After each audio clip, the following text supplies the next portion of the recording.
नमस्कार.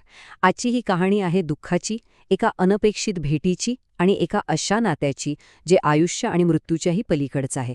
चला तर मग सुरू करूया. बघा, एकाच दिवसाची ही दोन वेगवेगळी रूपं आहेत.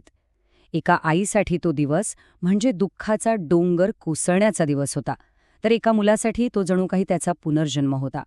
आणि याच दोन टोकांच्या भावनांमध्ये आपली आजची पात्रं जोडलेली आहेत. ही गोष्ट आहे अनुराधा यांची. पुण्याच्या रहदारीत आपल्या महागड्या ओडी गाडीत त्या बसल्या होत्या आणि त्यांचं मन मात्र एका खोल दुःखाच्या छायेत होतं, कारण आजचा दिवस त्यांच्यासाठी खूप खूप जास्त वेदनादायी होता. तर झालं असं होतं की आज 15 एप्रिल, बरोबर 3 वर्षांपूर्वी याच दिवशी त्यांचा 7 वर्षांचा मुलगा अंश त्यांना कायमचा सोडून गेला होता. आणि तेव्हा त्यांनी एक खूप मोठा निर्णय घेतला होता, अंशचे अवयव दान करण्याचा. आज त्याच गोष्टीचा स्मृती दिन होता.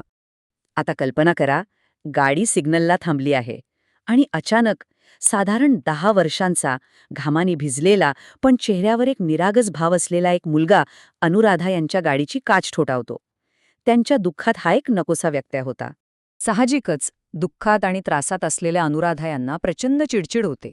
त्या मुलाला टाळण्यासाठी त्या त्याच्यावर 50 रुपयांची नोट अक्षरशः फेकतात आणि त्याला जायला सांगतात. त्यांना फक्त एकटं राहायचं होतं.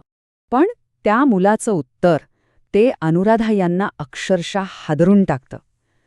त्याचा तो स्वाभिमान, तो प्रामाणिकपणा त्यांच्या दुःखाच्या भिंतीला कुठेतरी भेदून जातो आणि त्याचं बोलणं त्यांचं लक्ष वेधून घेतं.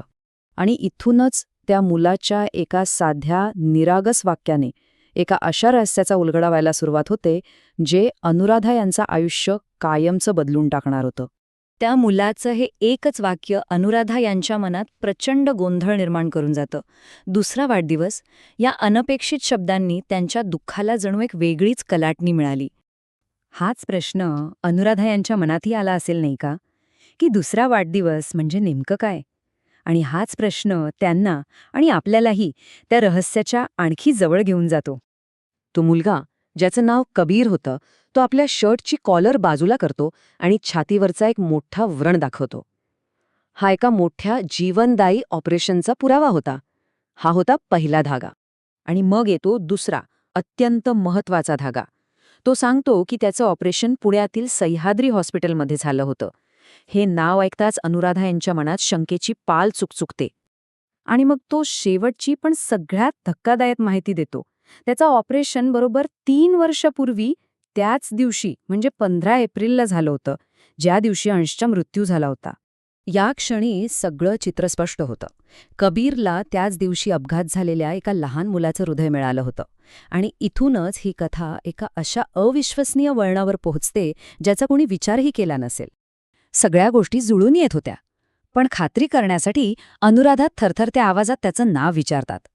आणि त्याचं उत्तर ऐकून त्यांना खात्री पटते. हे नाव त्यांनीच अंशच्या हृदयाच्या प्राप्तकर्त्याच्या रूपात ऐकलं होतं.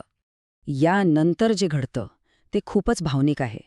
अनुराधा गाडीतून खाली उतरतात आणि आपल्या मुलाच्या जिवंत भागाशी पुन्हा एकदा एकरूप होण्यासाठी त्या मुलाच्या छातीवर आपलं डोकं टेकवतात.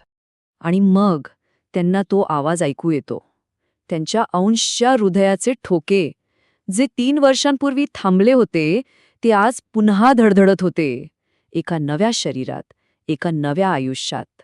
या एका भावनिक क्षणातून सावरल्यावर अनुराधा यांच्या दुःखाचं रूपांतर एका ध्येयात होतं. त्यांना कळून चुकलं होतं की त्यांच्या मुलाचा वारसा आता एका नव्या रूपात पुढे जाणार आहे. त्यांनी क्षणाचाही वेळ न घालवता काही मोठे निर्णय घेतले.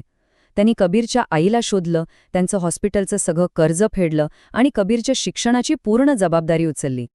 आणि अशा प्रकारे अनुराधा यांचा मुलगा आता फक्त त्यांच्या आठवणीत उरला नव्हता, तर तो कबीरच्या रूपात एका जिवंत, धडधडणाऱ्या वास्तवाच्या रूपात त्यांच्यासमोर उभा होता. ही एकच भावनिक कथा आपल्याला अवयवदानाच्या सार्वत्रिक महत्त्वाविषयी खूप मोठी गोष्ट सांगून जाते. एका व्यक्तीचा एक निर्णय तब्बल 8 लोकांचं आयुष्य बदलू शकतो.